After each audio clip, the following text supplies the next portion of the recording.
Hello everyone, welcome to GSB. इस video में हम लोग लुसेंट जीके के एंसेंट हिस्ट्री का जो रिमेनिंग टॉपिक है वो देखेंगे, जिसमें है सीमावर्ती राज्यों का अभ्युदय। उसके साथ साथ राजपूत राजवंशों की उत्पत्ति है। तो राजपूत राजवंश में आपको आ जाएंगे गुर्जर, गढ़वाल, चाहवान जिनको चौहान भी बोलते हैं, परमार, चंदेल, सोलंकी, सिसोदिया, ये सब आ जाएंगे।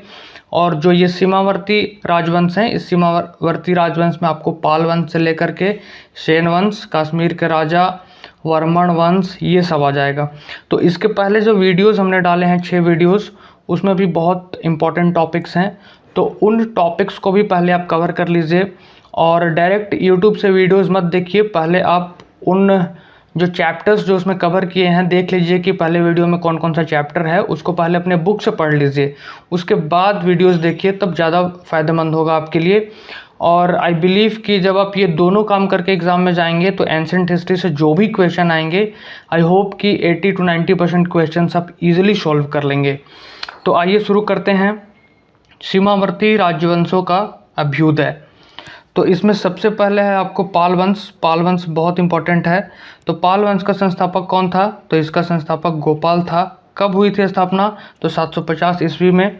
इस वंश की राजधानी कहाँ थी? तो इस वंश की राजधानी मुंगेर थी। पाल शासक बौद्ध धर्म के अनुयायी थे। तो पाल वंश से जो क्वेश्चन पूछ चुका है एग्जाम में, या जो पूछता है कि इसके संस्थापक कौन थे, तो इसके संस्थापक गोपाल थे। कब की थी स्थापना? तो 750 ईस्वी में।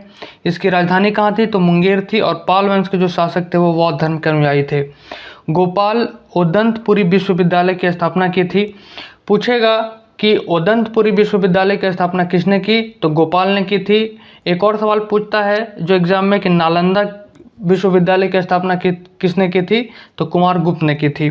तो पाल वंश का सबसे महान शासक धर्मपाल था।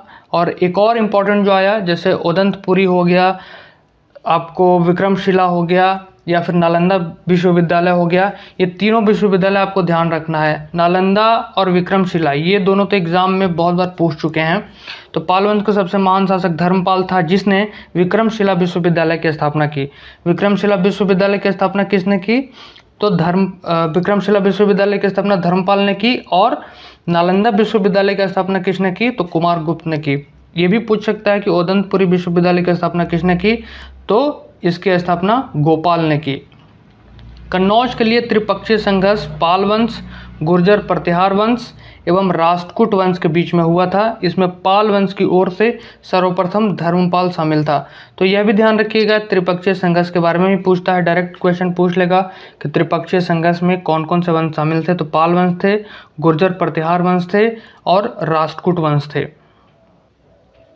11वीं सदी के गुजराती कवि शोडठल ने धर्मपाल को उत्तरापथ स्वामी की उपाधि से संबोधित किया था। सोमपुर महावीर का निर्माण धर्मपाल ने करवाया था। सोमपुर महाविहार का धर्मपाल ने निर्माण करवाया था। ओदंतपुरी जो कि बिहार में है के प्रसिद्ध बौद्ध मठ का निर्माण किसने करवाया था? तो देवपाल ने करवाया था। पूछेगा कि ओदंतपुरी का निर्माण किसने करवाया था? तो देवपाल ने करवाया था, जो कि एक बौद्ध मठ है। ओदंतपुरी में है ये बौद्ध मठ, ठीक है। तो जावा के शैलेंद्र वंशी शासक बालपुत्र देव के अनुरोध पर देवपाल ने उसे नालंदा के एक बौद्ध विहार बनाने के लिए 5 गांव दान में दिए थे। गौड़ी रीति नामक साहित्यिक विद्या का विकास पाल शासकों के समय हुआ। पूछेगा गौड़ी रीति नामक साहित्यिक विद्या का विकास किसके समय में हुआ? तो पाल शासकों के समय में हुआ। नेक्स्ट है आपका सेन वंश। तो सेन वंश की स्थापना किसने की? तो सेन वंश की स्थापना सामंत सेन ने राढ़ में की थी, ठीक है। इसकी राजधानी कहाँ थी? तो इसकी राजधानी नदिया थी, वर्तमान में लखनऊ थी। सेन वंश के प्रमुख शासक विजय सेन, बल्लाल सेन एवं लक्ष्मण सेन थे।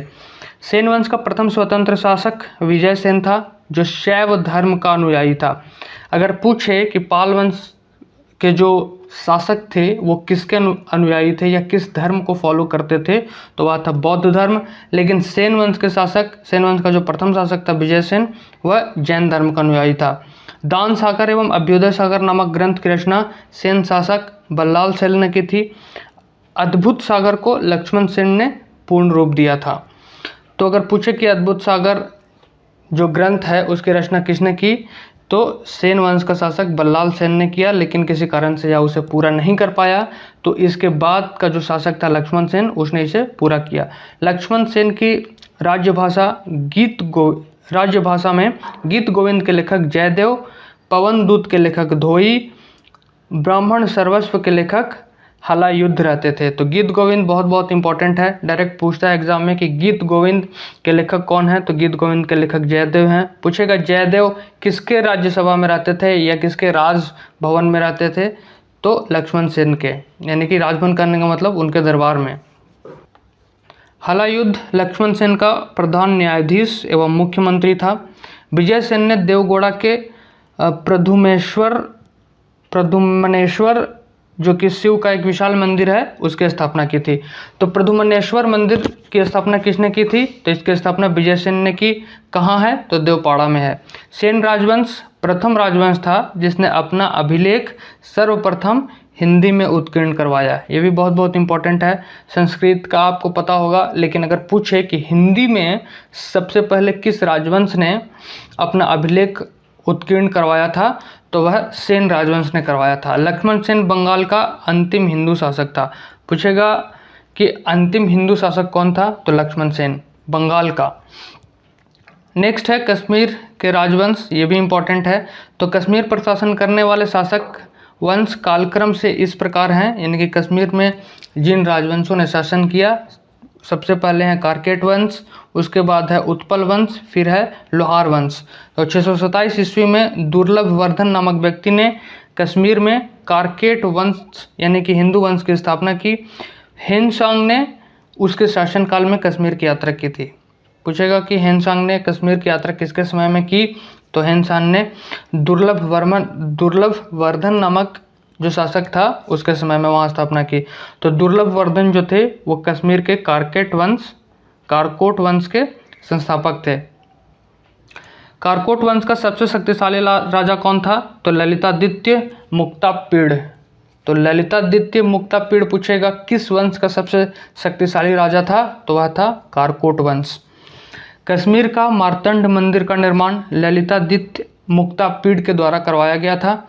कारकोट वंश के बाद कश्मीर में उत्पल वंश का शासन हुआ। ठीक है, इस वंश का संस्थापक कौन था, तो अनंती वर्मन। पूछेगा कि उत्पल वंश का संस्थापक कौन हुआ, तो अवंती वर्मन। अवंतीपुर नामक नगर की स्थापना अवंती वर्मन ने की। अपने नाम पर ही इसने एक नगर की स्थापना की, उसका नाम था अवंतीपुर। अवंती वर्मन ने के अभियंता शूय ने सिंचाई के लिए नहरों का निर्माण करवाया था। अभियंता कहने का मतलब इंजीनियर, अवंती वर्मन का एक इंजीनियर था शूय, उसने क्या करवाया था, तो नहरों का निर्माण करवाया था।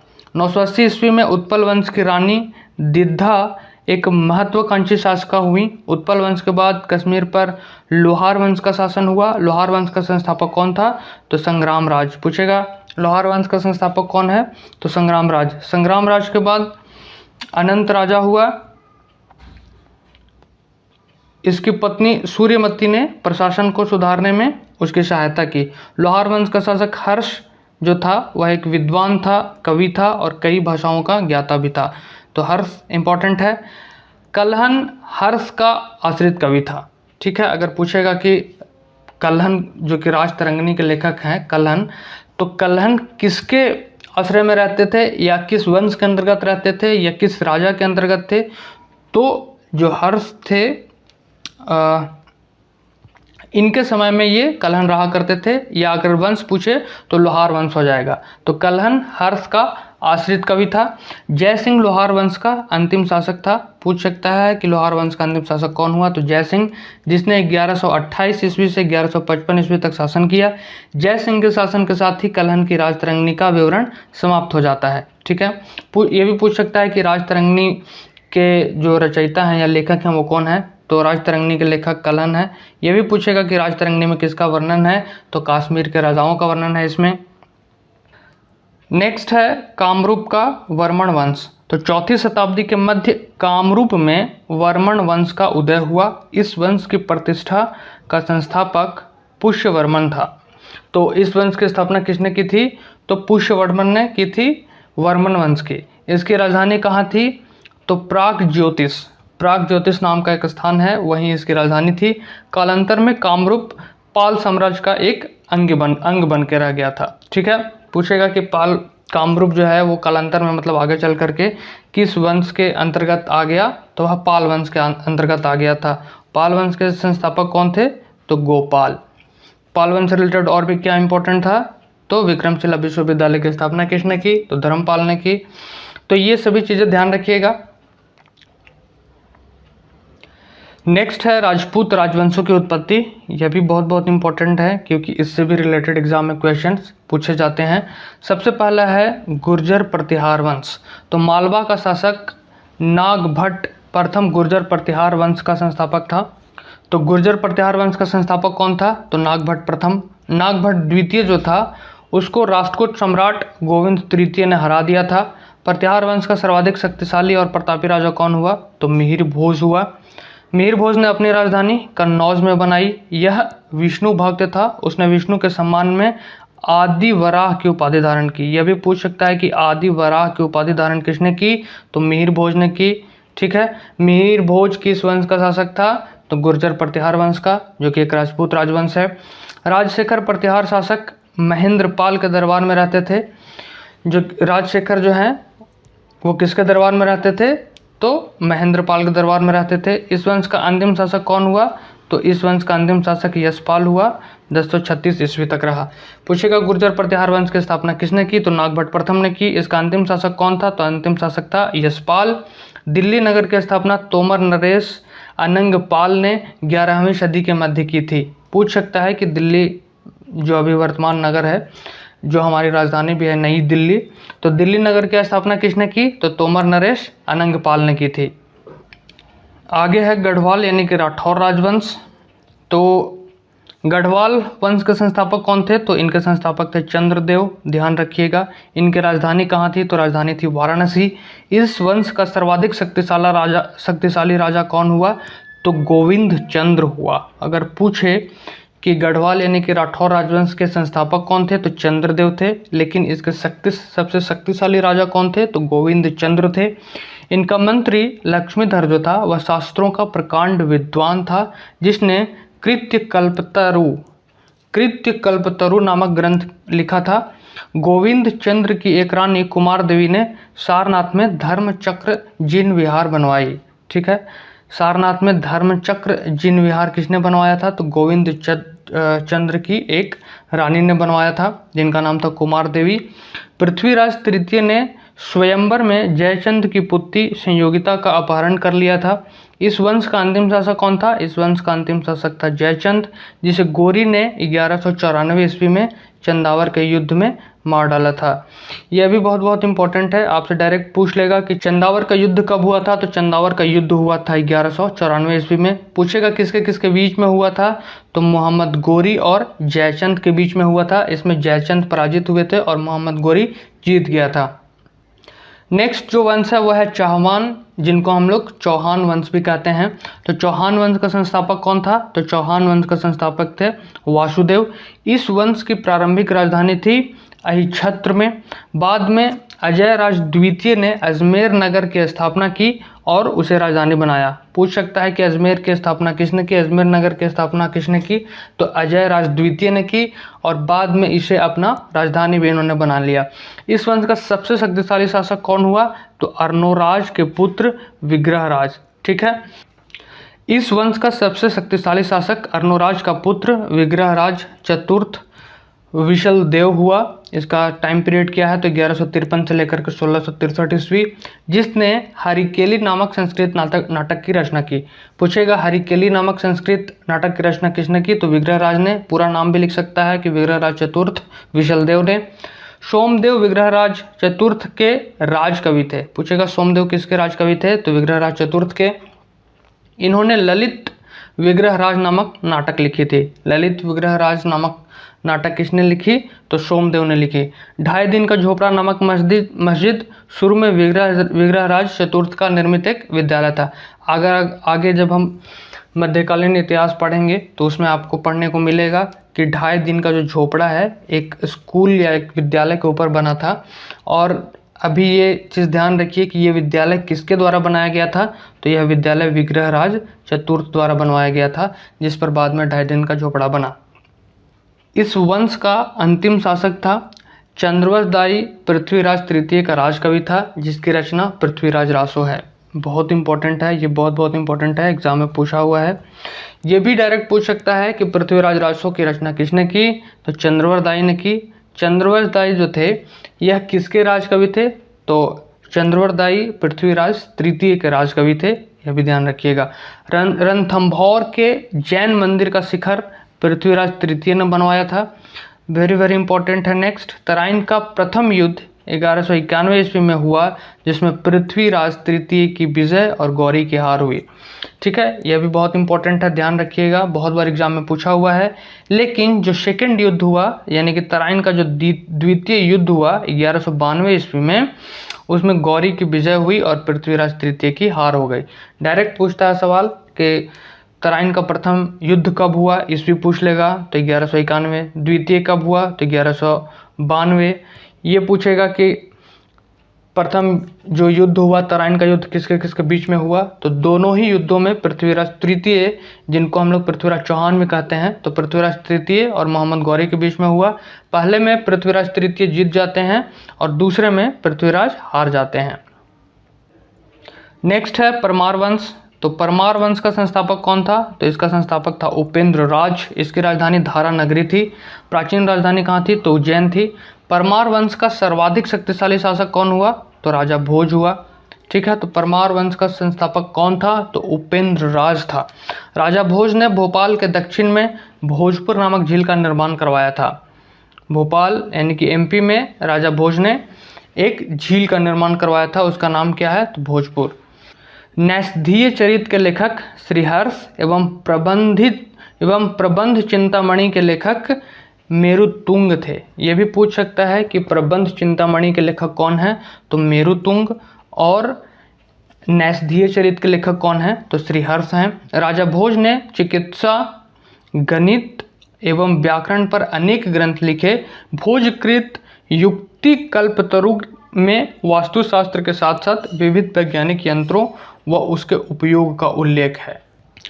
तो अगर आपसे पूछे कि भोजकृत यानी कि भोज द्वारा जो लिखा गया पुस्तक है युक्ति कल्पतरु, उसमें क्या है, तो उसमें वास्तुशास्त्र है और उसके साथ साथ वैज्ञानिक तंत्रों के बारे में भी लिखा गया है।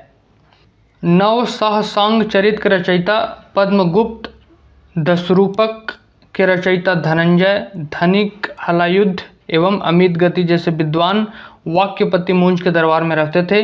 कविराज की उपाधि से विभूति शासक था कौन, तो राजा भोज। राजा भोज को कौन सी उपाधि दी गई थी, तो कविराज की उपाधि दी गई थी, ध्यान रखिएगा। भोज ने अपनी राजधानी में सरस्वती मंदिर का निर्माण करवाया था। बहुत इंपॉर्टेंट है, ये एग्जाम में पूछा हुआ है। पूछेगा कि सरस्वती मंदिर का निर्माण किस शासक ने करवाया था, तो राजा भोज ने करवाया था। और राजा भोज किस वंश से जुड़े हुए थे, तो राजा भोज परमार वंश से जुड़े हुए थे। ठीक है, यह जो मंदिर है यानी कि सरस्वती मंदिर, इसके परिसर में एक संस्कृत विद्यालय भी खोला गया था। राजा भोज के शासनकाल में धारा नगरी जो था वह विद्या व विद्वानों का प्रमुख केंद्र थी। इसने चित्तौड़ में त्रिभुवन नारायण मंदिर का भी निर्माण करवाया था। बहुत इंपॉर्टेंट है, ये ध्यान रखिएगा, पूछ लेगा डायरेक्ट कि सरस्वती मंदिर का निर्माण किसने करवाया, तो राजा भोज ने करवाया। किस वंश के थे, तो परमार वंश के थे। इस मंदिर के परिसर में एक संस्कृत विद्यालय भी है। और राजा भोज का जो शासनकाल था वो बहुत बढ़िया था, बहुत कमाल का था। और जो धारा नगरी कहा जाता था वो विद्या और विद्वानों का प्रमुख केंद्र था। भोजपुर नगर की स्थापना किसने की थी, तो राजा भोज ने, पहले भी हमने आपको बताया। परमार वंश के बाद तोमर वंश का, उसके बाद चाहमान वंश का, और अंततः 1297 ईस्वी में अलाउद्दीन खिलजी के सेनापति नसरत खां और उलुग खां ने मालवा पर अधिकार कर लिया। ठीक है, आगे है चंदेल वंश। तो चंदेल वंश जो है प्रतिहार साम्राज्य के पतन के बाद बुंदेलखंड की भूमि पर चंदेल वंश का स्वतंत्र राजनीतिक इतिहास प्रारंभ हुआ। बुंदेलखंड का प्राचीन नाम क्या था, तो जेजाक भुक्ति। चंदेल वंश का संस्थापक कौन था, नन्नुक। पूछा हुआ है एग्जाम में, डायरेक्ट पूछेगा कि चंदेल वंश का संस्थापक कौन है, तो नन्नुक 831 ईस्वी में हुई। इसकी राजधानी कहाँ थी, तो इसकी राजधानी थी खजुराहो।